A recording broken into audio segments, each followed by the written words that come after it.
Okay, welcome back to the Modern Revolution. We're so glad that you decided to come back and hear another episode. As you guys know, when we invite our guests in, we don't spend a lot of time telling you why you should listen to them and going through their resume. And instead, we want you just to listen. And then we will tell you, at the end where you can learn more about them if their ideas resonate with you. And today, I'm super lucky. I have Rosemarie Rutecki. So thank you, Rosemarie, for taking time with us today. I'm so glad you're here. Thank you. Thank you, Pete, for having me here. We have a number of things personally in common that we were talking about prior to joining here, and jujitsu has been in our lives in various ways. So it's kind of fun to learn that about you. But I'd like to start, Rosemary, about like what is the problem in the world that you're focused on helping? Where are you putting your energies? My energy these days is going to helping people optimize their health, especially with their gut microbiome. Okay. Those are, I'm super passionate about the gut and what it does to our health and everything that is connected with. So these days, I'm all about gut health. Okay. So, and we've talked to a couple of people about gut health here. So, when you talk about gut health, could you give us maybe a short synopsis of what do you really mean? Because I think some people hear it and they think it means, one thing, and then other people think it's another. So, when you were beginning your process with somebody, how do you describe gut health? So describing gut health, a lot of people, we don't put, and I even think about gut health as something important, right? We Right. all go to the bathroom or we don't go, right? So Right. either we go normal or we suffer from constipation. That was my case, since I was a little girl. So I suffered from chronic constipation. I didn't know the effect that that was going to give me Hmm. as an adult, because if you're not having normal bowel movements, that's going to affect the way that you're going to detox. That's going to affect the way that you're going to eliminate toxins, excess estrogen in the body. So usually you see females with a lot of that have constipation having a lot of menstrual issues, a Okay. lot of MS, a lot of painful periods, all those things that come with the menstrual cycle. And by correcting and improving your gut, healthy bowel movements, you will also improve other aspects of your health, not only your menstrual cycle, also people that have anxiety, depression. Yes. There's a big connection between your gut microbiome and your brain. We have all this enteric nervous system Yeah. that is ongoing and all this flow of nerves. So if we have not enough of the happy microbes in our digestive system, Hmm. then we're going to feel sad or anxious. Or probably we're not going to be able to deal with the day to day and also the interaction that we have with others. So our microbiome interacts with the people that we're surrounded with. So, for example, when I test families and even my own family, Hmm. we all have very similar microbiome. Okay. So, when we spend time with people, we should pay attention with who we're spending time with because our microbes are interacting with our environment too. That's so interesting. It's I fascinating. yeah, that's an aspect of the microbiome and gut health that I had not learned about in the past. As I understand it, there's more neurons, more neural cells in your enteric nervous system in your guts than there are actually in your brain, which begs the question, like when you say you have a gut feeling about something, I mean, perhaps you're thinking in a certain way that you didn't even realize before. When you talk about the transfer of microbes between people, does that happen casually or in other words, because I'm thinking about like a psychological idea that, oh, you need to remove the toxic people from your life is a phrase we may have heard a lot in the last 10 years. Yeah, and then I But mean, but maybe that's like literally true. yeah, it's learning true when we always hear like you become the five people you spend the most time with, Yeah, right? right. So you're spending time with people that are doing things that you don't want to be in life, like they're unhealthy, like mentally, physically, spiritually, right? Because there's Hmm. different levels of being unhealthy. So if you don't want that for your life, then you slowly, detach from those people and then you look for persons that are inspiring you to become better, what you want in life, and Right. that's, and then, everything is interacting. So when we were, you know, 2 years ago, when we went through everything with the pandemic, right? Mhm. the social isolation created a lot of issues in people because then all of a sudden we stop interacting. Our gut immunity, our 80% of our immune system is in our gut. Right, right. We're cleaning all the time Yeah, and being very sterile, not having contact with the environment or with, the grass, the soil, right. animal, what we used to do on a daily basis, we're making our immune system weaker so that Mhm. we're more susceptible to get more sick. So Yeah, we want interaction. We want to be with people. And there's also studies that when you go to hospitals, you pretty much change your microbiome to your flora changes too. And there's also studies with babies that are born C-section. yes, Um, right, yeah. the way that the babies get their microbiome, not only the gut, because we have microbiome in our skin, in our different mucosa, in our oral cavity. If we are born C-section, then we get mostly the flora from the nurses, the hospital, and the people that were handling us first. So that's very important to have, if it's possible, right? Because not everybody had that Right. opportunity to have a vaginal delivery. But, if you want the best for your baby and you're healthy and that's something that can happen for you, vaginal delivery will give the most microbiome to the baby, healthy one. And also nursing, transfer your microbiome, your immunity to the baby. So how malleable is the microbiome over time? So is the baby that's delivered vaginally and breastfed, that I have, from what I understand, that can impact the entire life in a positive way. However, for those who were not, didn't come into the world in that manner, is there ways in which they can repair? Is it possible to repair and to capture the same level of vitality that might come to you via a vaginal birth and breastfeeding? How shall we think about that? Well, there's multiple ways that we can improve our commensal flora. That's the flora that lives inside of us Okay. by eating tons of fiber, because those microbes they want fiber to thrive, right? Okay. So when we're having a diet that is very poor on fiber, it's a lot highly processed foods, and we're Mm, drinking alcohol, and we're very stressed, and our environment is not the best, and we're surrounded with the wrong people, right? right. So the microbiome is not thriving, it's just dying, right? And then it led other things to overgrowth, right? So the pathogenic Yeah. bacteria grows, right? Because then our commensal flora, our good microbes, they their function is to keep us healthy, maintain the order inside of us. Right. And then when there are less of them, then other ones take over. A lot of people might have yeast overgrowth, Right. Right. and happen when you have an antibiotic. An antibiotic, it's in a lot of cases, well, not in a lot because we're overusing them, Hmm. right? And the overuse of antibiotics is wiping our gut microbiome, our Right. microbiome. Right. And then it leads to having other health issues. It can take 6 months to 2 years to repopulate all that commensal, all that Wow. good Oh, flora.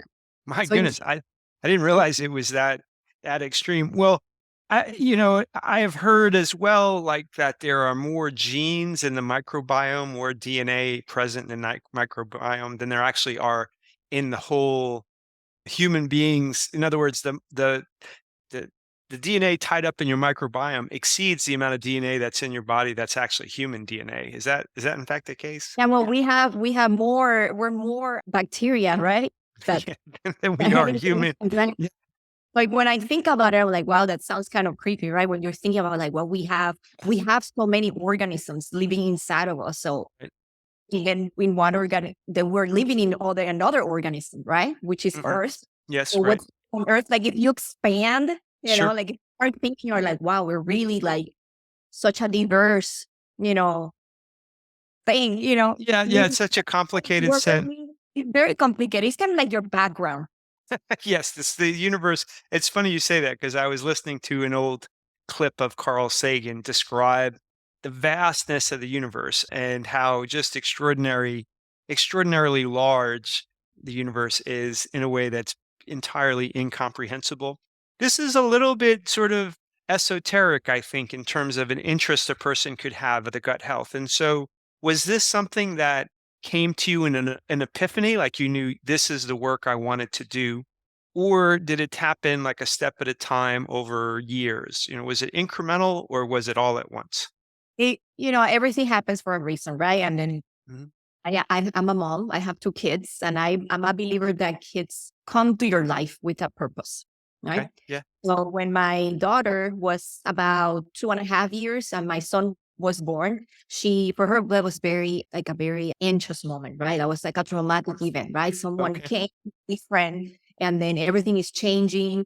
And then when she went back to school, she stopped talking at school. And then we all thought it was a phase, Okay. right? Let's like, don't worry, she'll be back. But that phase lasted about a year and a half Oh my that she goodness. was talking to teachers or anybody at school. She would talk at home, but she Okay. would not talk to strangers. Okay. And I started researching because this is not normal for a kid to not want to talk to others, especially to other children. And then I Hmm. found something that is called selective mutism. So these kids are selective mute. So it's an anxiety disorder. So they get so anxious that they just can't talk. Wow. And I started researching about it because the more you research, the more scared you get. Sure. A lot of kids, they become adults and they don't speak. They're at home. They don't have any social interaction. And then, when my daughter is just so vivacious and happy and, always, I'm like, I can't believe this person we have at home can be like that outside of the home, right? Right. Right. So during that process, learning and all that, we help her to come back to talk and all that. Within a month, she started talking. So we did a lot of I read so many books, talked to so many people that I kind of like developed a program for her because Yeah. there's not that many people that know how to deal with selective mutism. Not Yeah. even my pediatrician knew about it. Right. I never heard about it, and a lot of these kids they're misdiagnosed Hmm. and they label as autistic Yeah. or have Yeah. Right. disabilities or ADHD. But parents, we know that she's perfect. She was just to talk, and we worked with that. And then when she started talking back, we were so happy. But then she was still, a little scared. So Sure. I continued doing things, and I wanted to research. I want to know the root cause. Right. Why? Yes. Where is anxiety coming from? Right? Because there's Hmm. no issues at home. We're a loving family. She's getting so much love, so much support. Right. So where is this coming from? Hmm. So in my search, I found that some people with anxiety have certain genetic mutations. And I'm like, okay. So I started learning about that. Right. And then I found about functional medicine, Okay. right? So she led me to find functional medicine, and that's how I learned about the gut microbiome and the Okay. connection with the brain, with anxiety, depression, all those stuff. So now with her and with anybody that comes to me that have any type of, anxiety, depression, we work a lot on the gut microbiome. So, as a child, I mean, that's a fascinating story, and certainly nothing like something that is troubling your child to totally focus you and make you, make a person hone in on trying to figure out how to be helpful. And in that process, obviously, led you, it sounds like, to your life's work in many ways.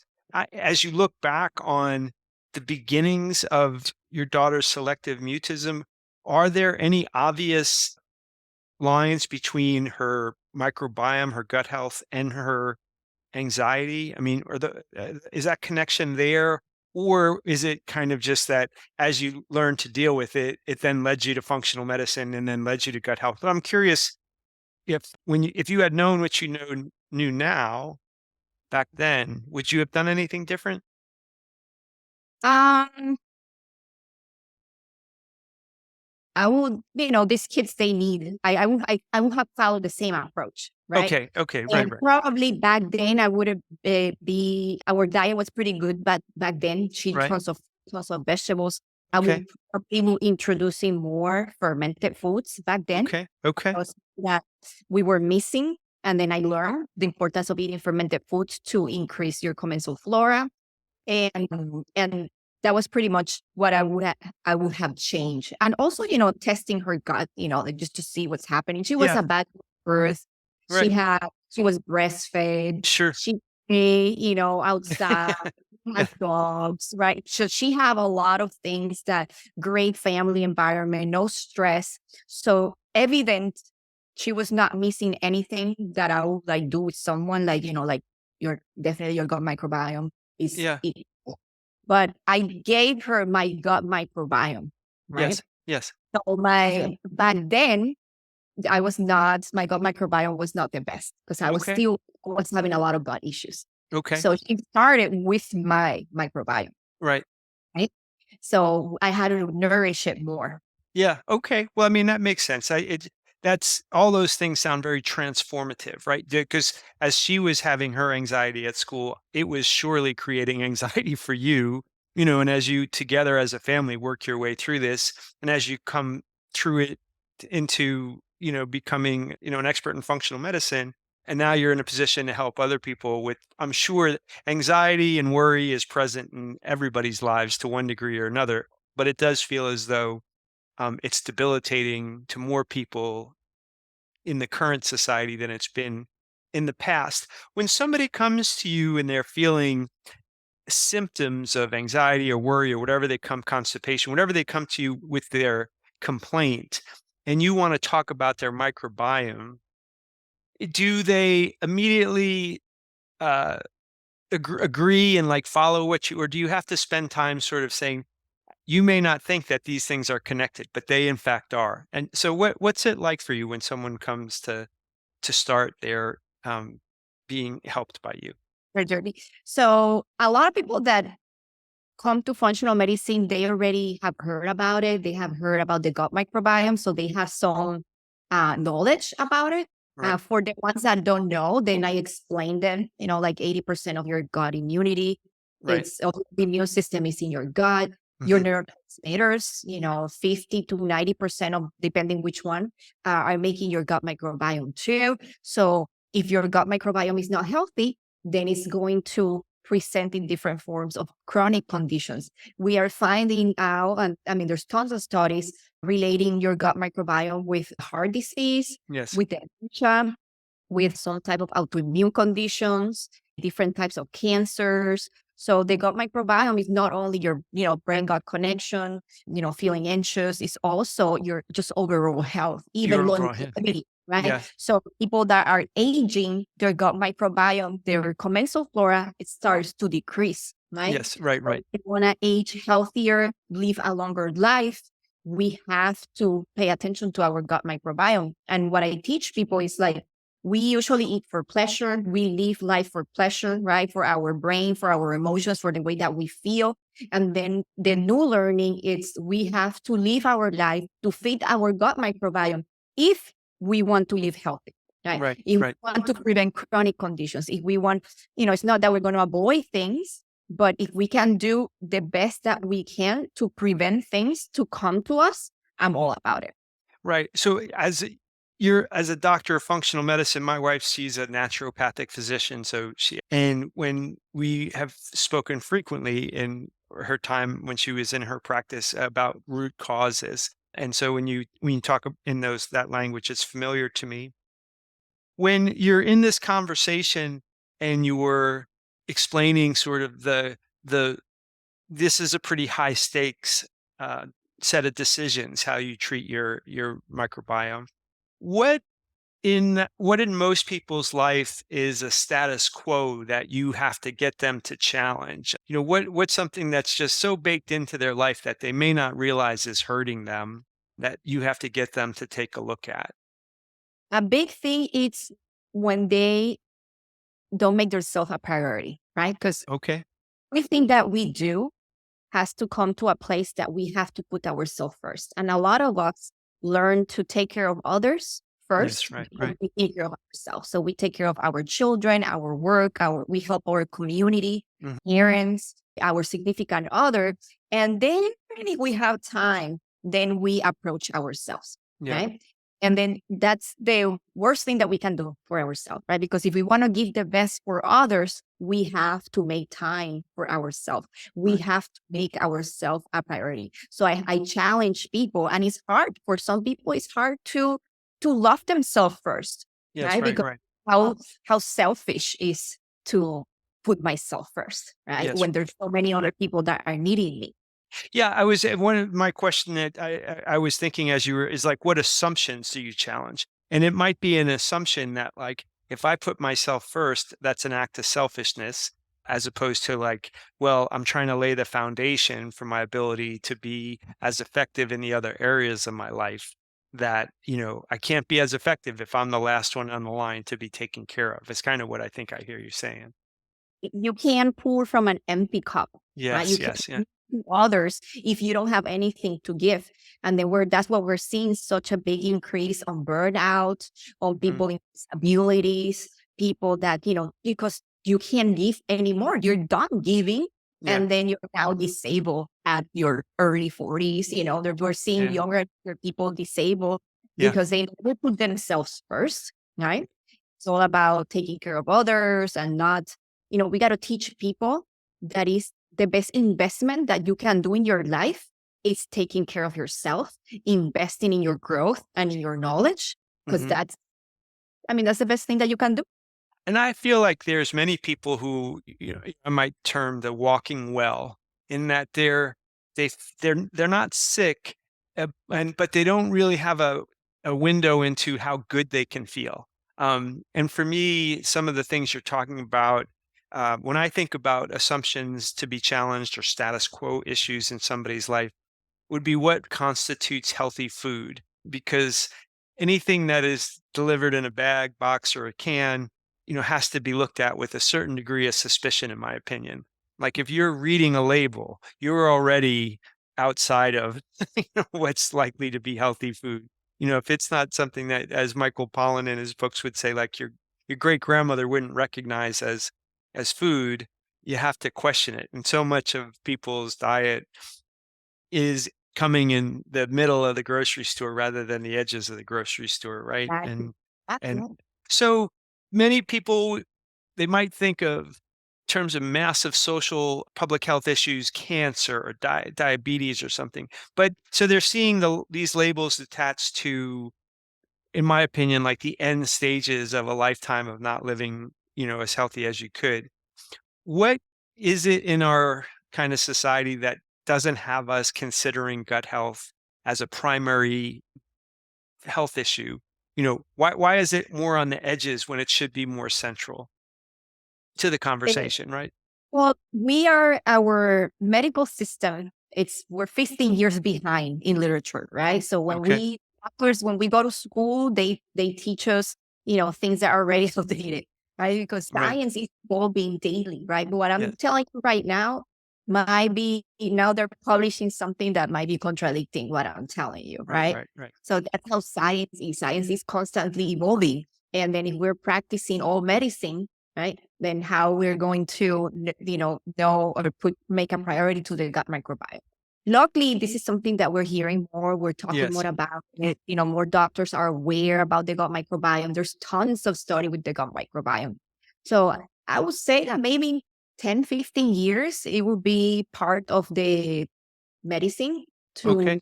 to to do a gut test, to check your gut microbiome, emphasizing and also teaching doctors that nutrition is such a big part of our health, right? That's one of the reasons why I am a pharmacist, and everything that I was doing was just like checking medications and seeing that Yeah. people were taking the right one or if they were missing others.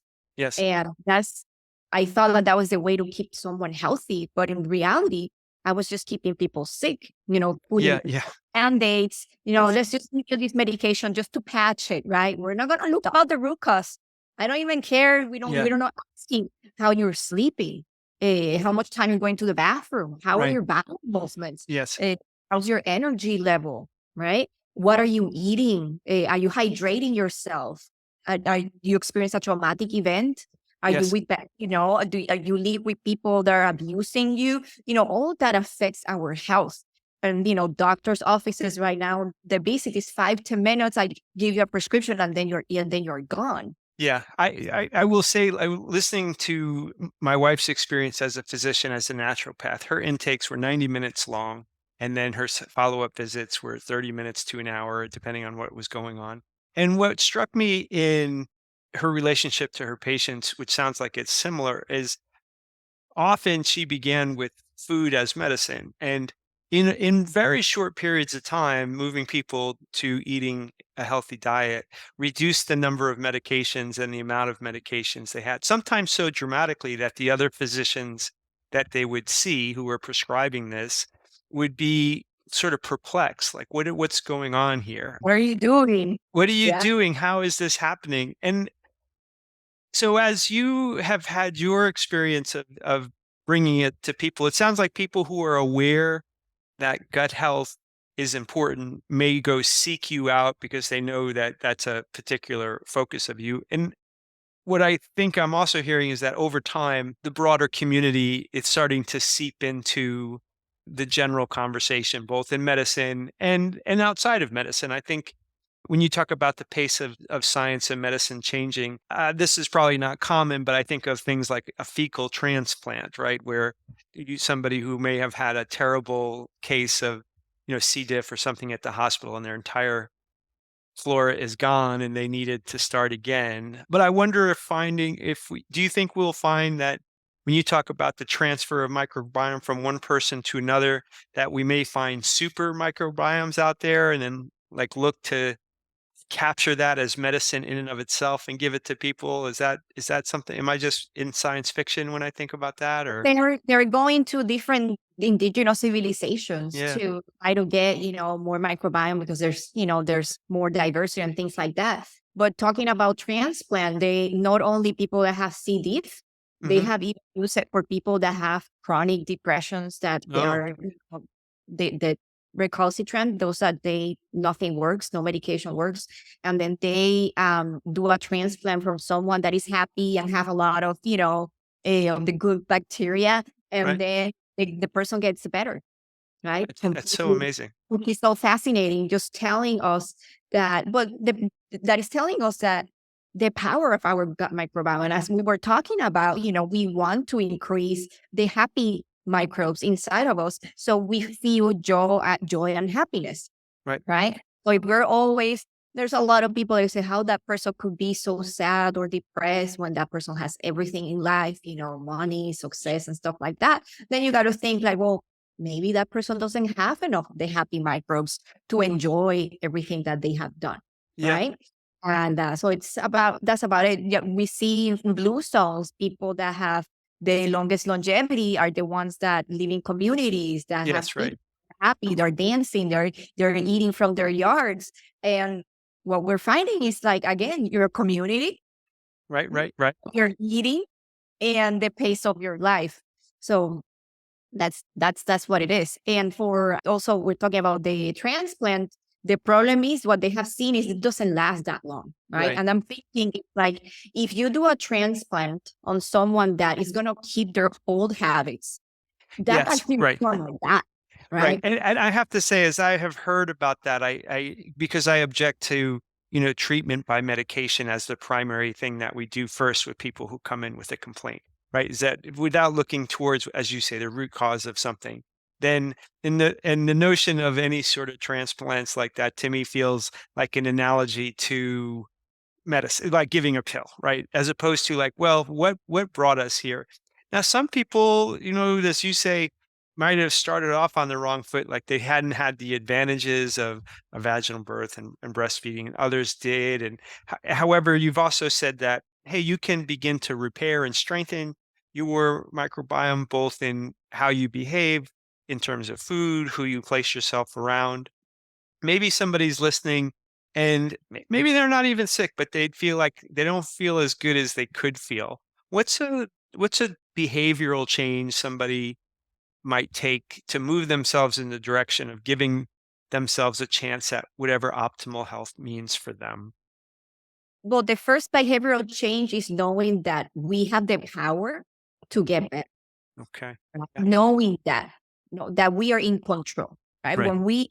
When we understand that, we're capable to do anything, right? We put that into our mind, and then finding the right coach, the Yes. right person that is gonna give you the formula, Hmm. the roadmap to Right. get you where you want to get, Right. right? And then that's it, right? That's all we need. The people, I run my business too, so I have coaches that help me, Sure. right, to run my business successfully. When I want to learn about functional medicine, I know I wanted to do it. serious about it. I see the benefits of on us and our family. Now I want to give that back to others. I feel the passion. Right. I took all the training, and then, and I continue learning because, Right. learning as we talk is evolving. So we just have to think that if we want to change in our life, we have to take that first step. Nobody's going to come to rescue us, Yes. right? Right. Right. Yes, Nobody's indeed. going to want any more. There's a lot of people that might want really good stuff for you Right. or Right. for me. But if I don't take control, make the decision as I have to make a decision now to work on whatever aspect of my life I want to work with, it's all on us. Yeah, yeah, I mean, just to paraphrase back, I mean, it sounds like what you're saying is the first thing, the first step you'd have to make, you want to help yourself, is to kind of have the imagination that things can be better, that thing can be different, and then to make the choice that, in fact, you can you can feel better, you can heal yourself. Those things are possible, and those are not in everybody's world. Sometimes there's a defeatism, to a certain number of people, right, where they just don't either have the energy, or they're stuck. And so hopefully, if anybody's listening that has that experience, they can be encouraged by you and be, Or well, finding aware. whatever anyone that is listening needs to work in their life. There's always someone out there that is where you want to be. Yes. Yeah. Right? That's yeah. Find that person, Yeah. whoever it is, right? And have them tell you, help you how to get there, right? But you have to do the work. It's like someone can tell you, okay, this is what I did. They can coach you. You got to come coachable. Yeah. You want to come wanting to get there, right? Without a doubt. And I think people who are help resistant, my mom always used to say, like, it's always the best students that go seek tutoring. I mean, it's the people because they're aware of like the to find. And I think about Bill Cosby had that joke years ago where he was in geometry class and he wasn't listening and he solved the problem correctly. And the teacher was like, "You're a genius if this was like the 1500s. But we've have all these people that have figured out how to solve these problems so much more elegantly since then. If you would just take the time to learn it." And in my mind, like you're a guide saying, "Listen, there's a lot of maps here we can offer you to help you get from where you are to where you want to go. We can't take you on the journey. You have to do that on your own. But we can give you a roadmap to say, hey, this is a way you can go." If somebody wants to find you and learn more about you particularly, what's the best way for them to do that? They can, thank you for asking. They can find me on social media in Okay. Instagram, Dr. Rosemary underscore Rutecki. And I'm also on LinkedIn, Rosemary Rutecki. And I have my website, drrosemaryRutecki.com. Okay. And there's a calendar. Someone wants to book a call with me. Okay. I offer complimentary calls. And I also created an online course Okay. for people. And I made it super affordable. It's Right. $97. Right. Very And good. it's reset your gut, right? Because Okay. even if you don't have any gut issues, this Right. will improve your health and Yes. lower the inflammation in your body. Yes. Okay. Well, my opinion is that if you're not real mindful of your diet, then the distance between how you feel today and how you would feel in something like a gut reset would be more startling than people think. Having led people through, 7-day or 10-day detox type programs, often they can't believe how different their complexion is after taking out some of the processed foods. And sometimes we're able to encourage people to take all of it out for some period of time and just see how you feel. Yeah, you don't have anything to lose Yes, by right. seeing the Yes. way that you feel, that your body can feel if you do different approaches. And Yes. I want to make it affordable for everyone. And it's kind of like getting your feet wet to learn more, a little bit more about functional medicine, experience how your body will feel because Yes. we're all so different, and that's what we have to personalize the approach, right? There's no Yes. perfect diet. A lot of people say like, no, vegan is better, paleo is better, Right. carnivore is better, but what they all have in common is that they all take out processed foods, Yes. Yes. Yes. and then that's when the body start healing, and then you have to put the nutrients. So it's like that's why diet has to be personalized to your needs, Right. and different microbiomes need different things. Yes. So we're all different. Right. Right. Okay. Well, Dr. Rosemarie Rutecki, thank you for spending time with us today. And I hope that those of you listening go and seek her out, learn more about what she's saying.